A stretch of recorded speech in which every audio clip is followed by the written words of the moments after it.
Olá, boa noite. Está começando mais um programa Duda Talk Show. Mais um, né, gente? Que maravilha. Obrigado. Só tenho que agradecer o Bururu que já está dando aí as nossas mídias sociais, as perguntas vêm chegando, as piadas também. A gente vai fazer um concurso, a piada mais infame no Brasil, né?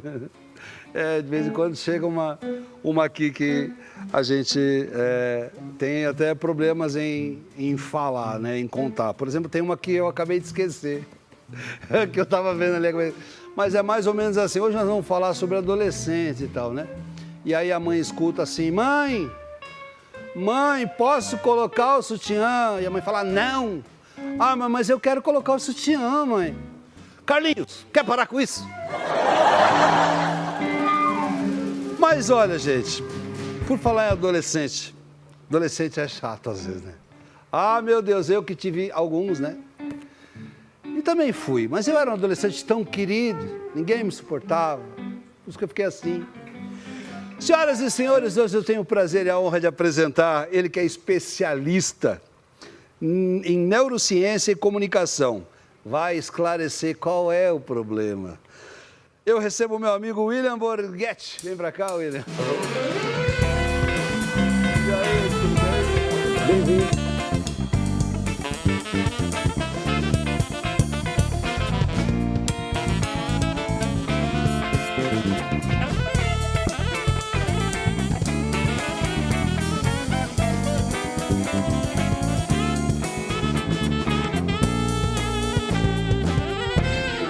Muito bem, senhoras e senhores, que prazer hoje receber o William Borghetti. Tanta gente tem dúvidas sobre o seu assunto. Pois é. Tudo bem? Acho que dá para fazer um paralelo que o cérebro do adolescente é uma partitura de jazz. É? É um negócio complexo, o tempo muda para lá e para cá, né? Aliás, parabéns para a banda aí. Eu sou baterista, eu não sou músico, né? O cara que chega no nível do jazz, ele já está no topo da cadeia, né? Você toca bateria? Toco bateria. Prepare-se. Só que, né, a gente... O programa sabe como é, né? Revela várias surpresas. Aqui o convidado nunca sabe o que vai fazer. Ele sabe como começa, quando, O que aquele termina. cara tá fazendo ali, bicho, não dá nem para comparar. Fera. Mas acho que dá para fazer um paralelo aí, porque realmente a molecada tira o cabelo dos pais, dos professores, né? Lidar com adolescente não é brincadeira. Você resolveu partir para essa linha, por quê? Ô Duda, a minha linha de pesquisa na neurociência, ela começou com o medo de falar em público.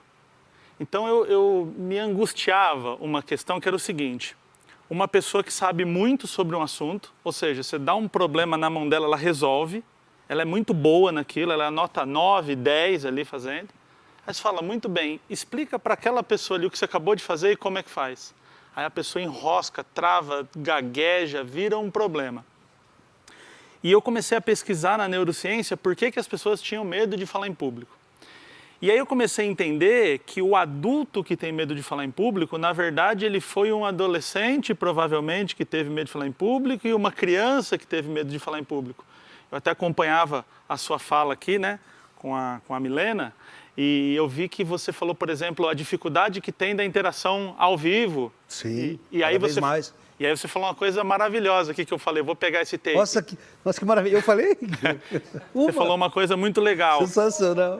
Abre-se uma oportunidade para quem fala. Exato. Então olha como o mundo é cíclico. Aquela né? coisa de em terra de cego, quem tem olho é rei. Pois é. Ou seja, se ninguém se comunica presencialmente, Comunique-se. quem comunica presencialmente tem o melhor emprego, ganha mais, é melhor na vida amorosa, começa a ter vantagens sociais. E aí eu fui entender de onde vinha o problema do medo de falar em público. Porque a minha linha de estudo diz o seguinte: um bebê não tem medo de falar em público. Né? Ninguém nasce com esse medo. O bebê chora, ele quer comida, você fala: mas está no restaurante cheio. Ele fala: não quero saber, me alimentem. Aqui não, Oscarzinho, aqui não. Aqui não é lugar. E aí, o que a criança vai aprendendo? Criança que chora na frente da visita é feio. Você tem que ficar mais quietinho, você fala muito, você fala besteira, né? E aí essa criança é moldada para, lá no final, ter dificuldade de fazer uma entrevista de emprego, ter dificuldade de falar em público, participar de uma entrevista. Você acha que isso é uma questão de absorção de informação e não de genética, absolutamente?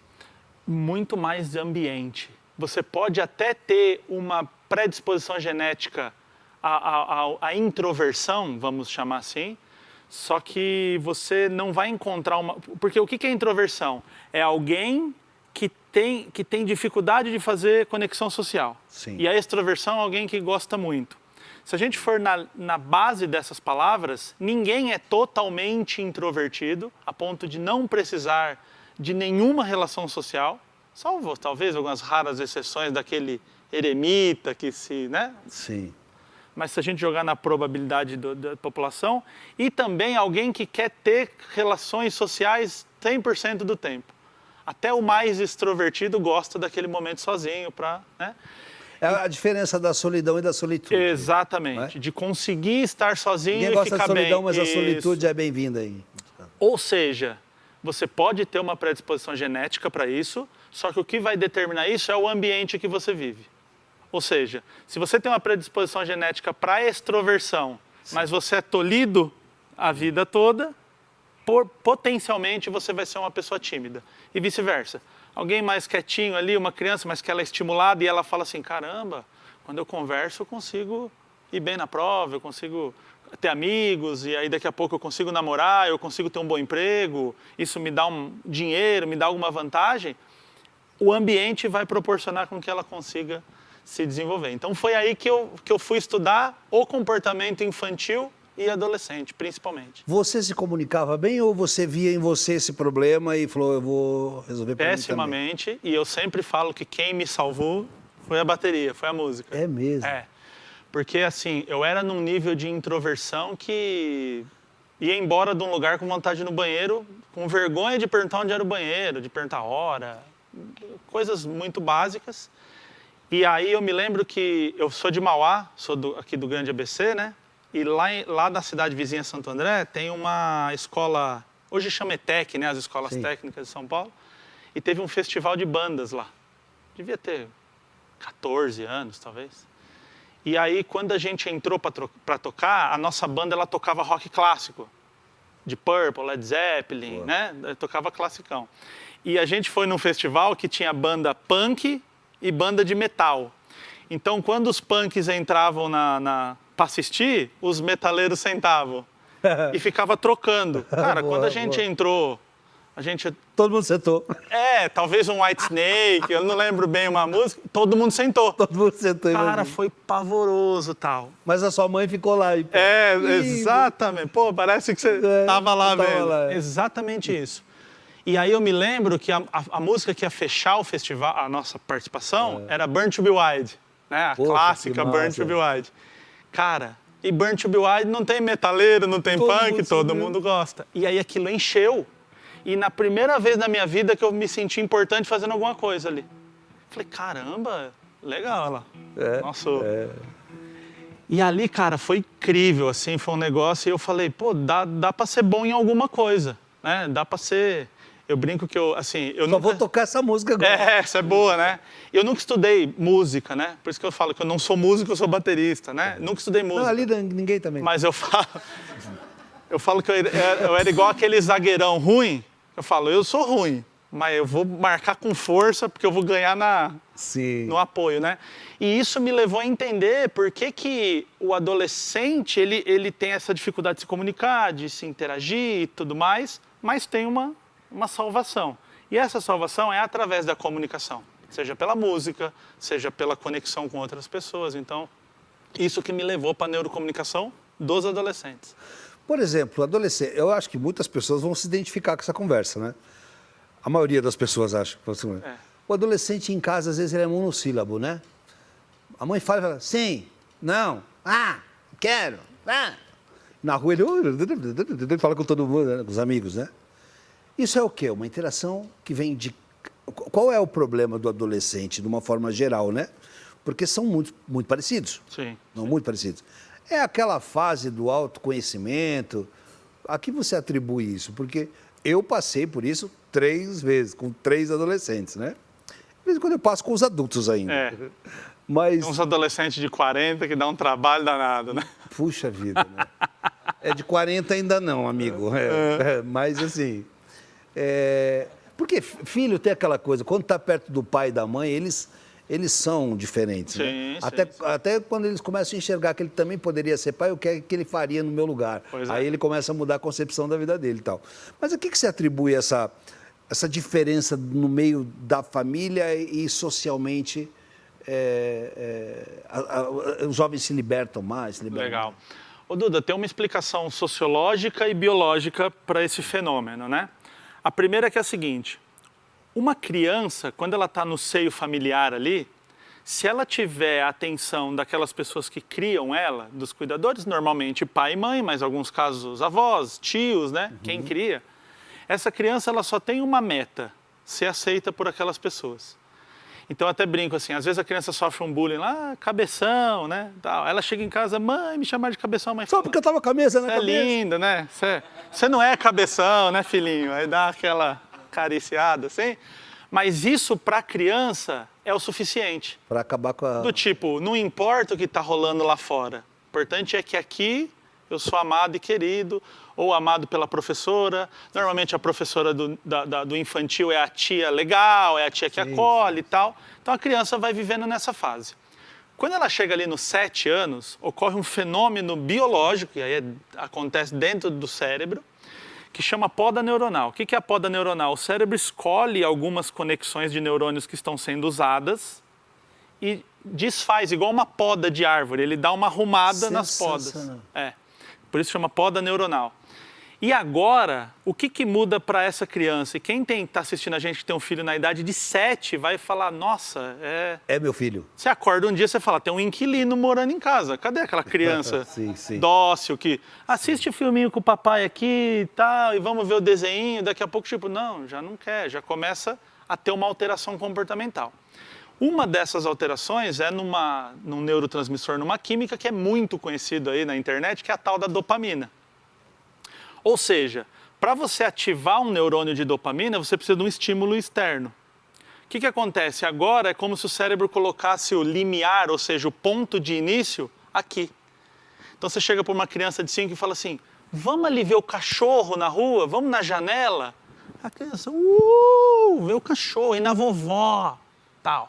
Aí o que o cérebro faz? Para não manter esse ser humano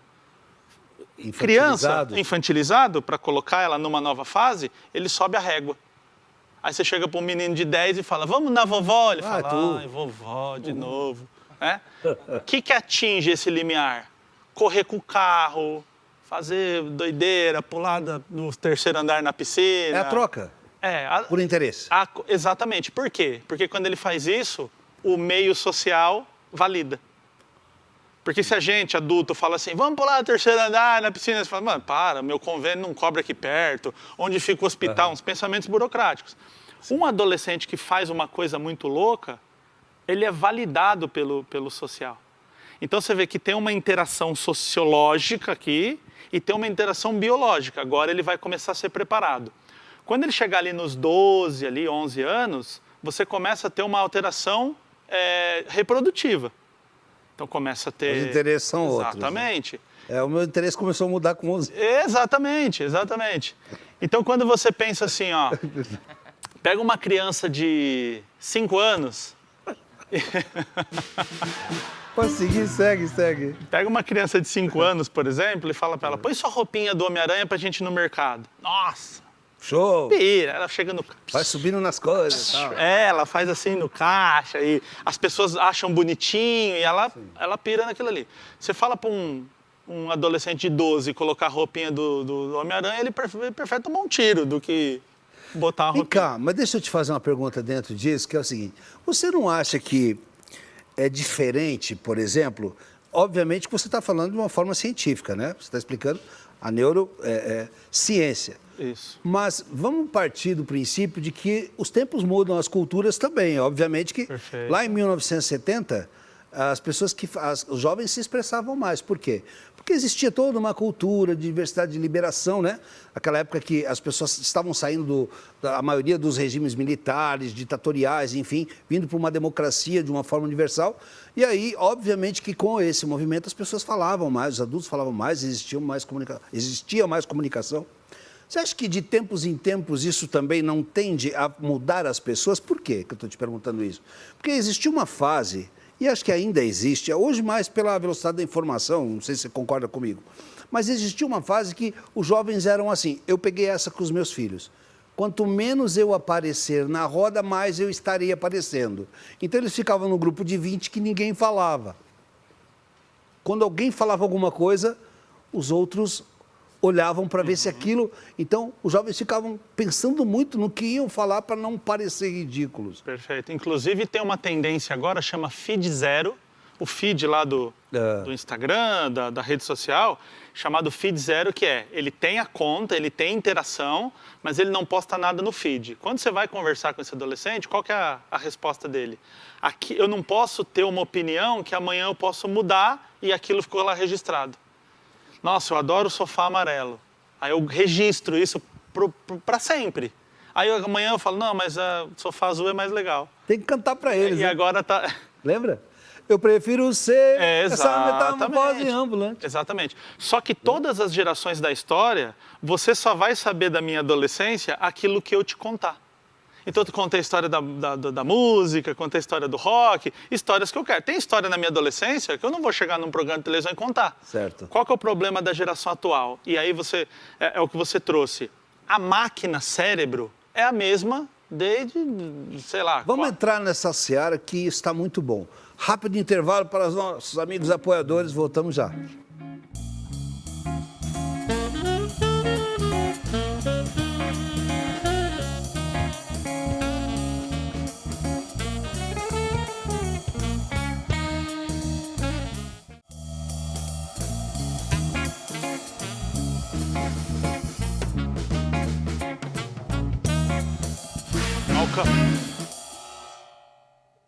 Muito bom, muito bem. Às vezes eu atrapalho a banda toda. Acho que quem atrapalha a banda, na verdade, sou eu, porque... Não. É porque é tão legal, né, cara? Quando eu pego eles de contrapé, só para ver o que dá, né? Eu faço que vou, aí eles me olham, eu faço que eu vou, tum, aí... O Léo falou que vai te dar um pozole de presente. O que é isso? É um método de divisão de música. Você sabe onde está 1, 2, 3, 4. Fala pra eles, vocês não tocam jazz, pô? Vocês têm que acertar o tempo. Pozóleo. Pozole. Pozole. É um método rítmica. Eu vou dar um supositole. Mas a banda é maravilhosa, sou eu que atrapalho eles mesmo. William Borghetti, que papo legal, cara. Quem tem adolescente, quem teve, e quem ainda tem adolescente de 30 anos em casa, está feliz da vida com essa conversa. Por que tem adolescente que fica adolescente? Cara, eu tenho amigos de 70 anos que às vezes eu olho e falo assim... Pô, meu, não sei, não tá legal hoje, cara. Eu falo, nossa, parece o Casagrande. Pô, pelo amor de Deus... O que acontece, eu tenho um método que eu trabalho com pais e professores de adolescentes, chamado método ALE. Amor, limite e estímulo. O E do estímulo ele é muito importante porque é o seguinte, um cérebro jamais vai aprender a fazer algo que alguém faça por ele. Importantíssimo. Vamos repetir essa parte? Um cérebro jamais vai aprender uma coisa que alguém faça por ele. O aprendizado não tem como ser terceirizado, né? Perfeito isso, cara. Acho perfeito. Terceirizado. Então... O que a gente percebe? Desculpa, eu posso voltar um pouquinho? Claro, por favor. Quando você fala isso, um cérebro, de novo? Um cérebro jamais vai aprender algo que alguém faça por ele. Quando você vê aquela situação, por exemplo, num supermercado, né? A criança, eu quero isso, eu quero aquilo. Pai, toma, filho. Toma, filho. Toma aquilo. Pai, eu quero aquilo. Toma aquilo. E a criança não absorve a consciência de que não precisa daquilo, que aquilo é uma coisa a mais. Ou quando a criança pede, o pai fala não e ela faz aquela birra e se joga no chão. E quem não tem filho fala, ai, se fosse meu filho... É muito difícil e por isso que não se deve, a ideia aqui não é apontar para o pai, para a mãe, para o professor e dizer assim, assim eu vim te iluminar a mente. A ideia aqui pensa nesse lado. Muda a concepção. Talvez se você pensar por esse outro lugar, você consiga entender. Então, assim, é muito comum que a gente ouça nas redes sociais, a gente até brincou ali, você falou, adolescente é complicado, eu brinquei, sou do sindicato do adolescente. Eu defendo o adolescente, por quê? O pessoal fala assim, tem um monte de adolescente inútil, não sabe pegar um ônibus, não sabe lavar uma louça, não sabe nada. Tá... Aí eu falo, concordo. Só que todo mundo tem um parente, um conhecido de 40 que também não sabe fazer nada, que é inútil. Exato. Então, ser inútil é coisa de humano, não de adolescente. Quer fazer uma pergunta? Quero fazer uma pergunta, com licença. Eu sou educador também, trabalho numa escola com ensino fundamental 1. E assim, depois que eles vão para o fundamental 2, tem a grande transformação. Só que eu sinto um imenso protecionismo dos pais em qualquer situação dessa, de se aventurar, por exemplo, e as relações entre os adolescentes fica restrita, enfim, ao celular hoje em dia. Perfeito. E as coisas não intensas. Como que você lida com isso, nessa coisa que acontece na escola hoje? Maravilhoso. Tem uma frase que eu gosto muito de falar, que é adolescente não ouve, adolescente sente. Adolescente não ouve, adolescente sente. Tem o primeiro vídeo meu que estourou na internet, era um menino de 14 anos, que ele não queria tomar banho. Ele era meu aluno, no dia da reunião de pais, a mãe me procurou e falou, William, meu filho não quer tomar banho. Não toma banho, para botar ele no banho, empurra, ele agarra no box do banheiro, não entra. Falei, você botar uma criança de 5, 4 anos no banho é uma coisa, botar um moleque de 14 já está com 1,80 m, com barba. Aí eu falei para ela assim, quem falou que tem que tomar banho? Ela falou, tem que tomar banho, não tem? Eu falei, eu tomo 2 por dia, eu também acho. Agora, será que um menino de 14 anos ele não tem que ter a própria sabedoria de que o banho é importante? Deixa sem banho. Só que você, aí volta naquilo que você falou, não adianta eu falar não vai pegar no mercado, né, a prateleira. Eu preciso mostrar a consequência que aquilo custa, eu preciso ensinar aquilo. Falei para a mãe, deixa sem banho, só que vai ficar cascão raiz. Sem trocar cueca, sem trocar camiseta, sem trocar roupa de cama. Imagina, 14 anos. Aí o primeiro dia liberado do banho. Foi fedido para a escola. Pô, da hora, né? Não precisa tomar banho. 2 dias, 3 dias. O que começou a acontecer? A menininha na escola falou, mano, sai de perto, tá fedendo, velho. Os amigos já chamando de cascão. Pronto, toma 3 banhos por dia, ninguém precisa mais pedir. Porque aí veio uma iluminação mental nele de falar assim, caramba, minha mãe não estava querendo me prejudicar. É importante tomar banho diariamente, principalmente sendo adolescente. Então, o que eu vejo nessa tua fala do superprotecionismo, a superproteção é uma coisa que parece boa, né? Num primeiro momento, eu não vou deixar ele se machucar, não vou deixar ele cair, não vou deixar ele se frustrar, parece boa, mas a longo prazo ela é muito prejudicial. Porque, infelizmente, mães se vão. Tendencialmente, os filhos vão viver mais que a mãe. E quando essa mãe se vai, que superprotegeu, o filho não sabe fazer absolutamente nada. Eu tive um caso de uma mãe que tinha um filho com 45 anos que tinha esquizofrenia, tinha crise de esquizofrenia. Ela me procurou, ela falou assim, William, eu tenho muito medo de eu morrer e ele não saber fazer nada. Eu falei para ela, a senhora leva ele no psiquiatra, ele faz acompanhamento, ele toma remédio, faz tudo. Aí ela falou, só que ele não sabe fazer nada, ele não sabe lavar uma louça, ele não sabe fazer uma comida. Eu falei, minha senhora, com muito conhecimento em neurociência, esquizofrenia não impede ninguém de lavar a louça. Não impede ninguém de fazer uma comida. Não impede ninguém de tirar o lixo. Então, assim, coloca ele para fazer. E aí, depois de um mês ali, ela voltou e falou assim, impressionante, do tipo, se não fizer comida, meu irmão, vai ficar com fome. Agora, se a mamãe vai lá e faz... Aí é fácil, né? Coisas como, por exemplo, você está cozinhando e a criança quer pegar uma faca, por exemplo. Né? Não, a faca é perigoso, não mexe. Ó, deixa eu te mostrar uma coisa. Olha como isso aqui corta. Imagina isso passando no seu dedo, cortando. Tem que tomar cuidado. Pega aqui, vamos fazer junto. Pega na mão. Bota um vídeo do Fred Krueger, olha o dedo do cara. É isso, né, cara? Então, é importante a consciência da criança desde sentir. cedo. Fala assim, se você não tomar banho, mano, os caras vão te zoar na escola. O Léo quer fazer uma pergunta. William, tudo bem? Uma pergunta, você falou aquela frase que o cérebro não Tá aprende... com áudio ele? Tá com áudio? Tá saindo? Vamos lá. Que o cérebro não aprende aquilo que está sendo feito por outra pessoa. Mas eu queria te fazer a pergunta sobre a inteligência artificial, porque cada vez mais está vindo respostas incríveis e queria saber a sua opinião sobre, principalmente para os adolescentes. Né? Muito bom. Cara, eu vejo a inteligência artificial como uma ferramenta. Para mim, caneca e a inteligência artificial servem para a mesma coisa, atender a gente. Tem um professor chamado Miguel Nicoleles, que talvez seja o maior neurocientista do Brasil e tudo mais, ele que fez aquela pessoa paraplégica chutar a bola na abertura da Copa, aqui no Brasil, né? Ele fala o seguinte, a inteligência artificial, ela é incrível para juntar padrões. Então, por exemplo, existem coisas que nós humanos não temos respostas. Por exemplo, de onde viemos, para onde vamos, como que começou. Se você perguntar isso para a inteligência artificial, ela vai dar uma resposta assim, segundo esse veio daqui, segundo esse veio daqui. Ela não sabe.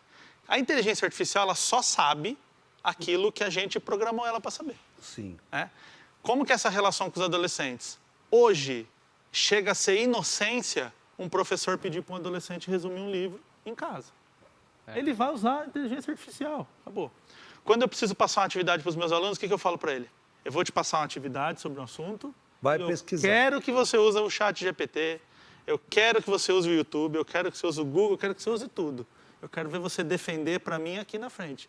Porque se o miserável do moleque lesse o chat GPT, não tinha problema. O problema é que ele copia e cola. Hoje a consciência, ele aprende... por exemplo, antigamente você tinha que ensinar com exemplos. Hoje você... Pois é. E tem outra coisa, né, Duda? O adolescente de hoje, quando ele chegou ao mundo, internet já estava aí, celular. É igual que pra gente é geladeira. Você sabe como lá na minha família ensinava que não podia alguma coisa, que não fizesse manha, por exemplo. Eu tinha um tio, né, mais velho, né, que um dia chegou no meu vô, né, e falou, vô, me dá uma moto. Meu vô falou assim, ó, enquanto não acabar de pagar o trator, não tem moto. Aí meu outro tio, que era mais novo, falou pro meu vô, vô, me dá uma bicicleta. Pai dele, né.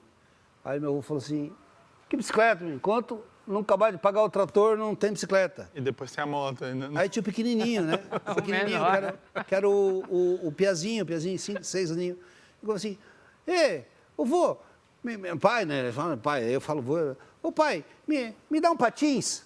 Aí ele falou, enquanto o pai não acabar de pagar o trator, prestação do trator, não tem ninguém, vai andar de patins. Aí ele estava andando no quintal, o galo subiu em cima da galinha, chutou o galo assim, aqui em casa, enquanto ele não pagar o trator, ninguém trepa em nada. Mas assim era a forma da gente aprender antigamente, né? No exemplo, é brincadeira. O meu pai veio do interior de São Paulo, meu pai foi aquele cara assim, criado na roça raiz, meu pai foi ver energia elétrica, televisão, ele tinha 15 anos. Chegou em São Paulo, viu uma televisão na vitrine e falou, como é que tem... Estava tendo jogo da Copa de 70 e ele falou, como é que os caras estão dentro da TV desse grau, vindo do interior? E meu pai foi pedreiro a vida toda. Está aposentado hoje, né? Mas sempre trabalhou com obra. Uma vez, ele viu que eu ficava em casa de tarde, né? Chegava da escola e ficava lá, fazendo nada de tarde. Ele falou, vamos para a obra. Fica aí fazendo nada em casa, aí vamos para a obra. Aí, Duda, eu cheguei uma vez, ele falou para mim assim, ó, pega a picareta ali e cava uma valeta. Aí eu gravei uma valeta, tipo, daqui na banda, assim, ó. E eu bate, valeta. E aí, pai, tá bom? Não, tá bom não. Mais um pouquinho. Aí fui abrindo aquela valeta, bicho, e suando um sol na moleira lá em Mauá. Quando terminou lá, ele falou, vamos almoçar. Vamos lá, marmitinha, aquela que a mãe faz com a pano de prato, assim, né? Batemos aquela marmita. A hora que voltamos, e aí, pai, o que vai fazer agora? Ele falou, tampa. Mas tampa pra quê? Como é que faz isso aí? Ele falou, tampa que eu tô mandando. E não tinha muito diálogo esse tempo, né? Por que eu tenho que fazer isso e tal? Aí eu, contrariado, louco da vida, botei. E terra, você tirou e põe de volta, não cabe mais, vira um rolo. Aí ficou aquele buraco tampado lá. A hora que eu dei a última pasada, meu pai falou assim, sabe por que você acabou de fazer isso? Por quê, pai? Ele falou, pra você estudar e criar vergonha na cara, porque isso aqui, cavar valeta debaixo do sol, não é vida pra ninguém, não. Então, se você não estudar, você vai vir cavar valeta todo dia. Rapaz, eu não podia ver um curso de corte e costura, crochê, Lego, qualquer coisa que eu via lá, eu ia estudar para não ter que ir na obra cavar a valeta. Ele falou, quero que você pegue a raiva disso aqui. Então, assim, não é a melhor... Posso te interromper? É coisa de entrevistador cabaço. Deixa eu te falar, você acha, a minha opinião, tá? Você acha que todas as correções, todas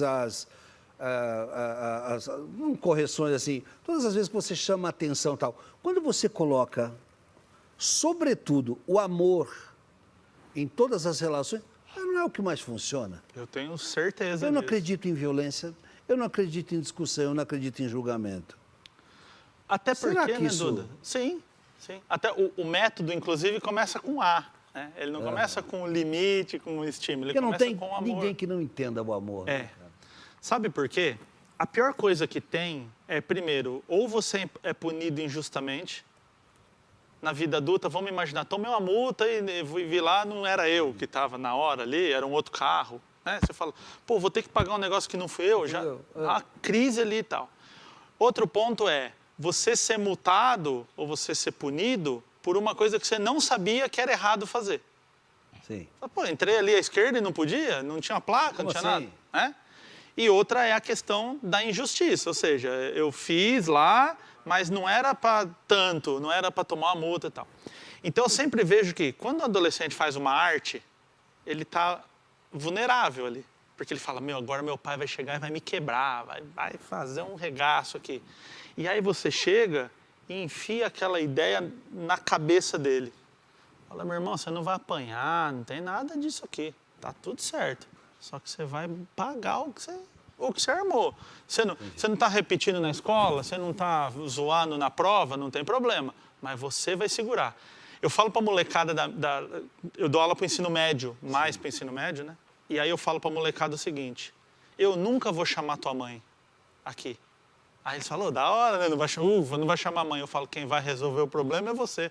Tem barba na cara, rapaz. Você acha que eu vou chamar a mamãe para resolver um problema seu? Você que vai querer chamar a tua mãe. A mensagem maravilhosa de hoje com meu amigo William Borghetti. Borghetti, porque tem família de músico importante que eu sei. Pois é, tem um gaiteiro A mensagem de hoje, gaiteiro gente, famoso lá. sensacional, mensagem maravilhosa. Tenham paciência com os seus adolescentes. É isso? E principalmente, escute o seu adolescente. Mesmo que seja complicado, às vezes, escutem os seus E adolescentes. lembrando que 100% dos adultos já foram adolescentes, né? Eu não lembro. Eu já fui, esqueci. Senhoras e senhores, eu tive a honra e o prazer de receber o meu amigo William Borghetti. Muito Alborghetti, né? É, tem o Alborguete. Obrigado, William. Como é que Valeu. faz para falar com você nas mídias sociais aí? Duda, tô lá no Instagram, no Como tá no LinkedIn, no Orkut, no ICQ, tô em todas. Tá, olha embaixo na tela aí que tá as mídias sociais dele. Lembrando, aproveite para seguir a gente também, Vestar. Tá pensando que, entra aí, você vai concorrer a um iPhone em 2029. Olha, lá vai ser o iPhone 34. Obrigado, William. Obrigado, eu que agradeço. Prazer. E agora a gente encerra esse programa. Amanhã estamos de volta e você fica com todo o talento da Conswing. Vamos lá.